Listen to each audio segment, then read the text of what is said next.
On June 4, 2019, the Randolph County Sheriff's Office received a heartbreaking phone call. We've been trying to find her for the last few days, almost a week, and we've not heard from her. What is your name, honey? Butch Smith, I'm her son. We came to do a wellness check at her house.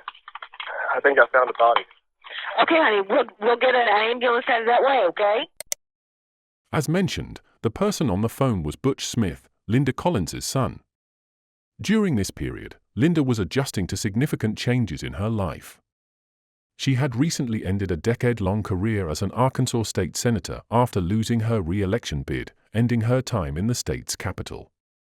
Linda was also dealing with a difficult divorce around this time. Yet, she was a strong person who managed to redirect her life. Shortly after, she moved back to her small hometown, Pocahontas, Arkansas, which has a population of roughly 7,500 people. In Pocahontas, she focused on her businesses, including a Days Inn and the Rock and Roll Highway 67 Inn. This move also allowed her more time to enjoy with her grandchildren. Linda was always seen as the lively and fun grandmother. She had started seeing someone new and was exploring job opportunities in lobbying across the U.S., including a promising lead in Washington, D.C. After a seemingly successful interview on May 27, she discussed it excitedly with her daughter Tate via text message. This conversation turned out to be the last time anyone heard from Linda before she went missing. Days later, Tate sent her a photo of new shoes she bought, but unexpectedly, Linda didn't respond. Although Linda had mentioned being busy, Tate grew increasingly worried as more days passed without any word from her mother. Tate lived near Little Rock, Arkansas, roughly 2 hours from Pocahontas, where Linda was supposed to be for the Arkansas Music Awards. Concerned, Tate asked her brother Butch to check on their mother. Finding Linda's truck in the driveway but getting no response at the door, Butch noticed nothing unusual through the windows. Without a key, he decided to call their grandfather, who arrived the next day with a key.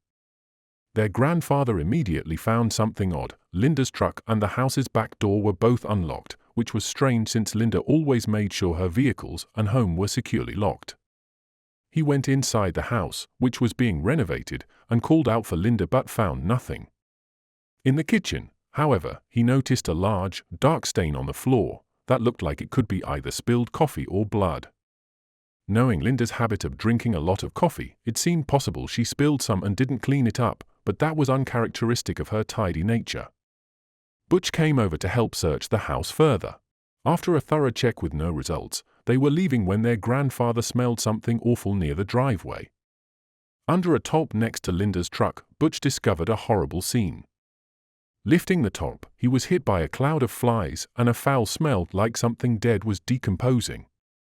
There, he found his mother, Linda, wrapped in a blanket and lying face down. He quickly warned his grandfather to stay back and called 911 immediately. The Randolph County Sheriff's Office arrived at the scene promptly, with their body cameras recording. They quickly set up crime scene tape around the house to secure the area. The Arkansas State Police joined them shortly thereafter. Kevin Bell approached the house to investigate. He immediately noticed several empty mounting brackets on the walls where cameras should have been. It looked like someone had taken them down. On the pathway leading to the front door, he spotted a piece of a plastic hair clip broken on the ground. Inside the house, the most striking evidence was a large, dark stain on the rough wooden subfloor. Kevin, with his experience, could tell this wasn't just a spill, it was something more sinister. When the Arkansas Mobile Crime Lab got there, they examined the scene further. They confirmed that Linda had been fatally stabbed multiple times. Near the stain, on the kitchen counter, was a Clorox spray bottle with a trace of blood on the nozzle, suggesting someone tried to clean up after the crime. Despite this clue, there wasn't much else to help piece together what happened. There were no signs of forced entry, which suggested Linda might have known her attacker. She had been killed in her kitchen, her body wrapped in a blanket to contain the mess, and later moved outside and hidden under a tarp. To try to understand more about the days before Linda's tragic end, investigators decided to talk to her family and friends. They spoke with Butch and Tate about her recent job interview in D.C. and her sudden disappearance. They also talked to one of her longtime friends, Tim Logjin, a retired state corrections officer of 28 years, and his wife, Rebecca, who everyone called Becky. Becky initially worked as Linda's personal assistant, but their relationship grew into a close friendship over time. Becky often drove Linda around and handled her appointments, strengthening their bond. When investigators spoke with Becky, she mentioned that she had picked Linda up from the airport following her trip to D.C. However, she struggled to recall specific details, explaining that she couldn't remember well because she had lost her phone. I'm lost without my phone. Bless your heart, I bet you are. I think I have some screenshots in my text of her flight details. Tim had a phone call with Becky and Linda while Becky was driving Linda home from the airport. They chatted casually until Linda mentioned she was too tired to talk about her trip and suggested they catch up the next day. The following day, Linda texted Becky, asking her to bring lunch over to her house. When Becky arrived, they ended up having a heated argument about Linda's new boyfriend, Randall Wallace, who had spent the night at Linda's house and left that morning. I went out there and she told me all about the night before because the man out there, Randall, spent the night with her. When I left, she was mad at me. Why was she mad at you? Because I was butting in her personal life. She was talking about how the night before it had taken Randall like 4 hours to respond to her text and calls. This is before he came over, I'm Yes. assuming. Okay. And she was kind of upset about it, and I told her she had no right to be upset. I told her she needed to slow down and take it easy and get to know him. Yeah, well, that would make her mad. I would say, well, maybe Linda you're right, does not like. Well, she's a senator. She's Right. telling people what to do, not getting told And what she to do. really is. She really is. You know, she was wondering if he had been with somebody else, and that's why he wasn't responding. And I just told her she was going over the top. You needed to stop. Later, hoping to patch things up, Becky called Linda. Unfortunately, instead of reconciling, their conversation turned into another argument. She said something about, well, I may just go over to Rendell's or something like that. And I said, I thought you didn't want me in your personal stuff. Don't tell me. And she hung up on me. After their argumentative phone call, Linda was supposed to attend a meeting at her hotel, but she never showed up. Given this information, investigators turned their attention to Randall Wallace, her new boyfriend, as a possible person of interest. Even Tim, who had known Linda for years, corroborated Becky's accounts regarding Randall's involvement with Linda. You know, He was probably the last person to see her. When investigators began looking into Randall Wallace, they discovered he wasn't a new figure in Linda's life as initially thought. Linda had revealed to Tim that before marrying her ex-husband, Phil Smith, she had been involved with both men simultaneously. Ultimately, she chose Phil, a decision she later regretted.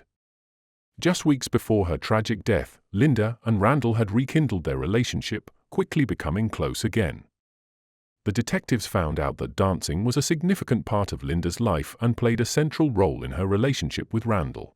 They frequently went on dates that centered around dancing, highlighting a shared passion that brought them together often.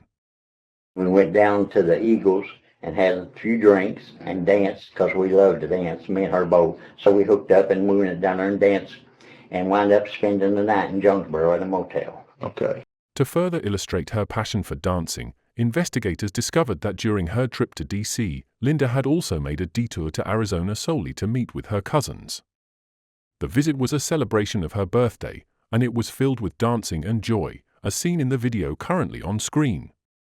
During this festive trip, Linda had reached out to Randall, inviting him to join her in the celebration. When Linda had returned home and settled back in, she reached out to Randall, sending him a message to see if he wanted to come over and spend the night. She said, "What are you doing?" I said, "Nothing. I'm laying here on the couch watching TV." And she said, "Why don't you come over?" I said, "I'd love to." And we hugged and kissed, and she let me out the door and locked the door behind me. Okay. I went out the patio door. Hold on just a minute. Okay. So she walked you out, walked me out, Mhm. the patio door? Yeah.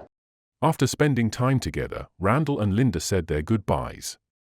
Throughout the following week, Randall texted Linda several times, hoping to continue their communication, but he received no replies from her. The investigation into Linda's death became more complicated as detectives faced conflicting stories from Becky and Randall. Becky claimed that after their argument, Linda spent more time with Randall. In contrast, Randall insisted that the last time he saw Linda was when he kissed her goodbye at her doorstep, before her argument with Becky.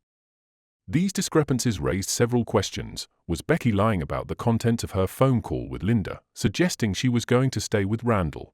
Was Randall misleading about the last time he saw Linda? Or could it be that Linda misled both about her plans, choosing to stay home instead, only to encounter a violent end at the hands of an unknown intruder? With many unanswered questions surrounding Linda's tragic end, the detectives had to tread carefully, especially considering the varied accounts. Tim, knowing the characters involved, expressed caution regarding Randall's involvement, hinting at deeper layers and possible motives yet to be uncovered in the investigation. Entire life has taught me that you never ever think you know what's going on, and no one is above anything. Randall's house was located in a remote area in the hills where there was no cell phone service. This could explain why no one was able to contact Linda if she had gone there after her argument with Becky. However, Randall wasn't the only man mentioned in connection with Linda. When the EMTs first spoke to Butch's grandfather, they mentioned that Linda had recently divorced a man named Phil Smith. This detail was then passed along to the police, adding another layer to the investigation. Phil was an attorney and a municipal judge in Pocahontas when he met Linda. He quickly became a father figure to her young sons, Butch and Tate, who were in elementary school at the time. As their careers progressed, Phil and Linda became known as a power couple, even opening a few motels together. Phil rose to become a circuit court judge, and Linda was elected as a state senator. Despite their public success, their marriage was troubled behind closed doors. After about 10 years, their relationship felt more like a business partnership than a marriage. They managed to make it work for a total of 23 years, but as Linda rekindled feelings for her old flame, Randall, the marriage ended. The divorce proceedings were bitter, with fights over asset ownership.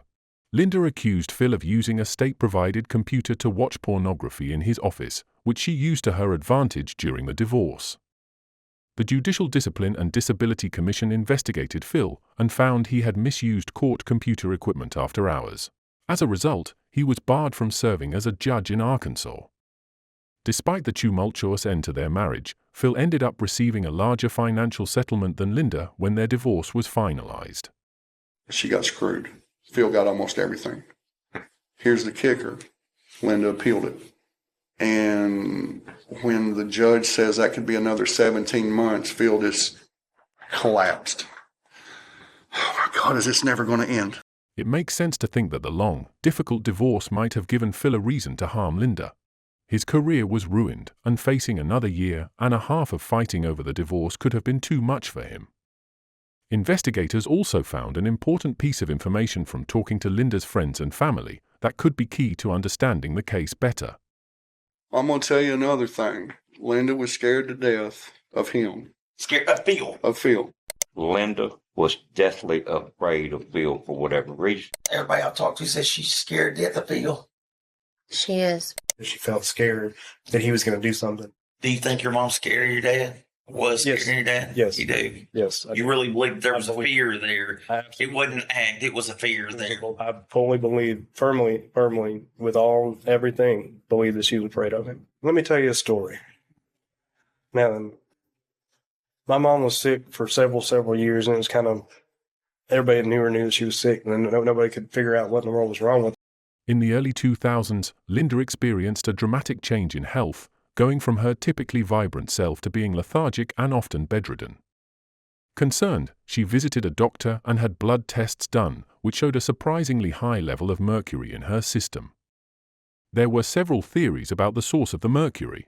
One possibility was seafood consumption, but Linda rarely ate fish, making this unlikely.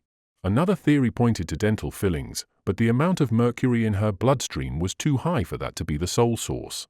Her doctor remarked that the level of mercury was akin to having ingested a thermometer. Without a clear source for the poisoning, Linda became convinced that Phil, amidst their tumultuous relationship, had deliberately poisoned her. According to Becky, Phil had even darker secrets. What happened? I keep thinking she's going to get mad at me for telling this stuff. No. She wouldn't get mad at you, Vic.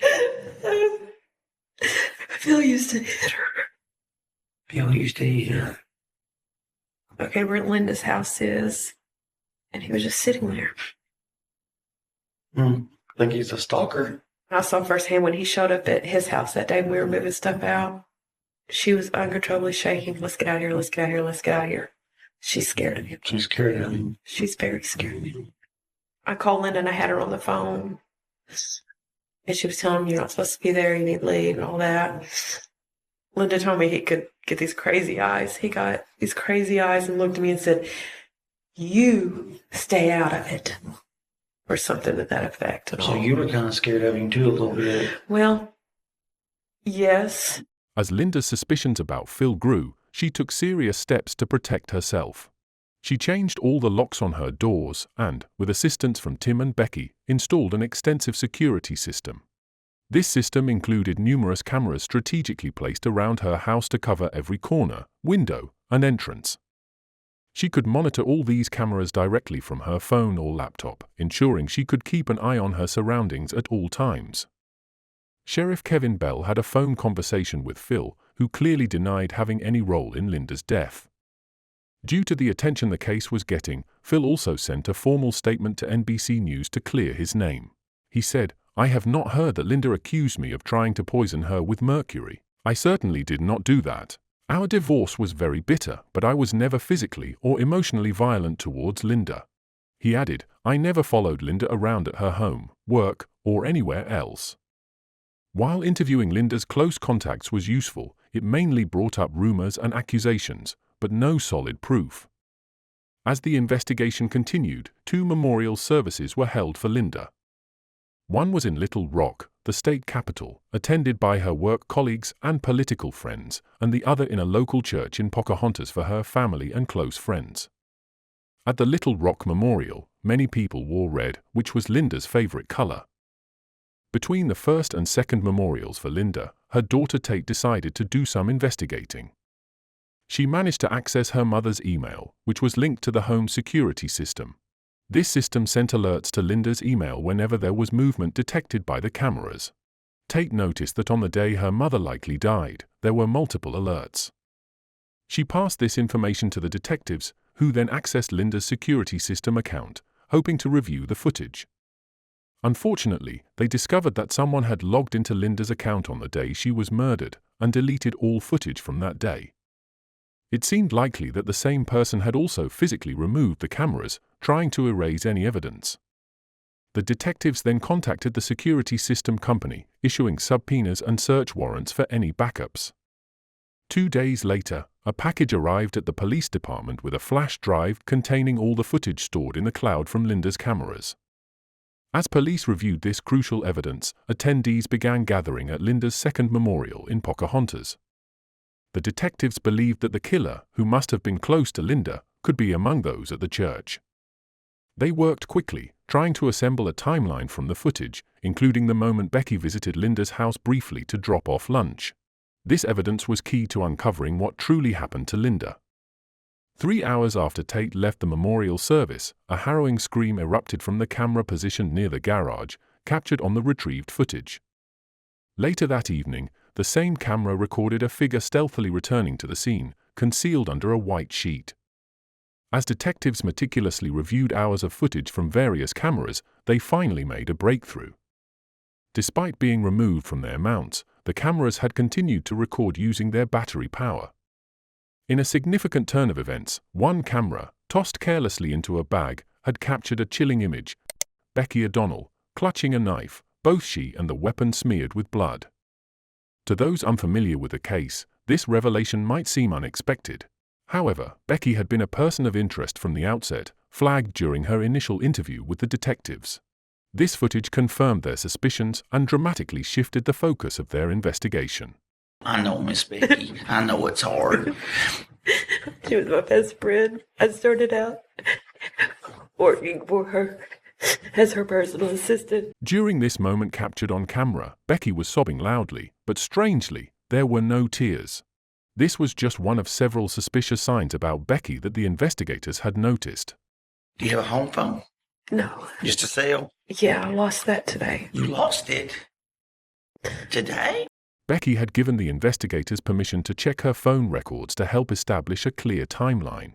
These records showed that she had been using her phone during the period she claimed to have lost it. Additionally, there were contradictions between what she said and Tim's statements.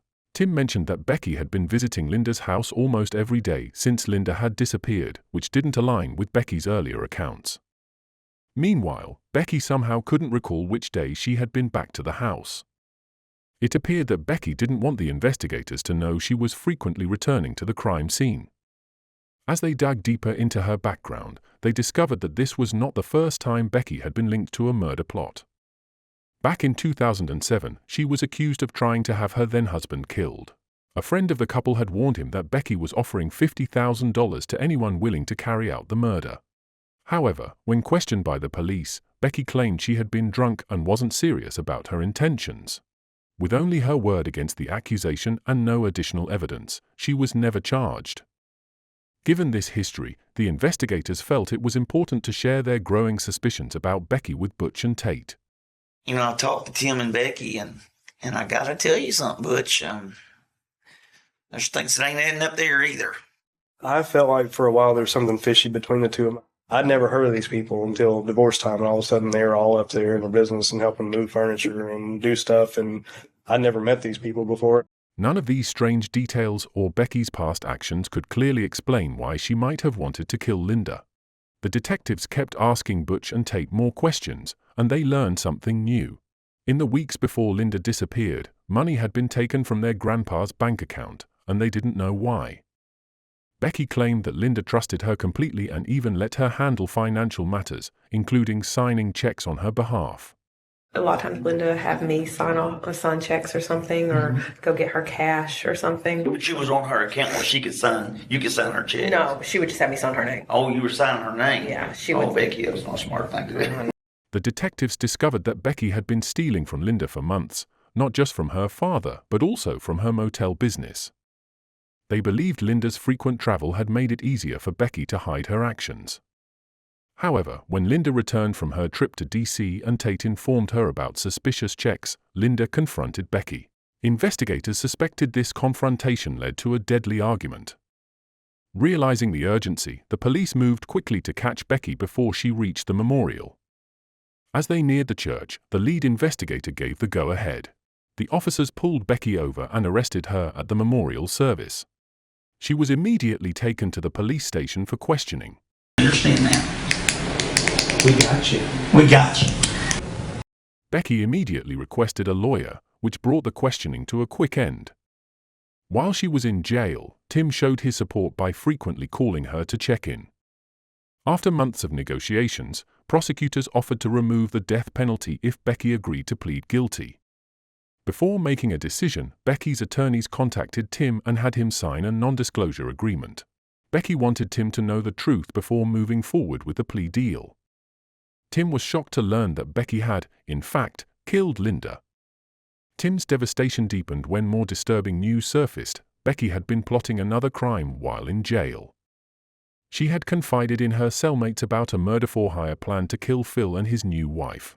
Becky promised her fellow inmates, who were soon to be released, that they could take gold and silver from Phil's home as payment for carrying out the murders. Instead of following through, the inmates turned over evidence to the authorities, a fake note Becky had written for them to plant at the scene after the murders. This revelation further cemented Becky's guilt and added another layer of betrayal to the case. Becky ultimately accepted the plea deal, confessing to both the murder-for-hire plot and the intentional murder of Linda Collins. What happened to my mother was an awful deed. It was carried out of hate, jealousy, and greed. I believe that Rebecca O'Donnell was stealing money from my mother, and when my mother confronted her about it, she snapped and stabbed my mother to death in a fit of rage and perceived self-perseverance. Today our family has found swift justice by way of a plea deal. No amount of punishment will ever fill that void that Rebecca O'Donnell made in our lives the day she killed our mother. Today, we find some shred of peace that Rebecca O'Donnell will be put away in prison for a very long time, unable to hurt anyone else. Rebecca O'Donnell, also known as Becky, was convicted in August 2020 and sentenced to 50 years in prison.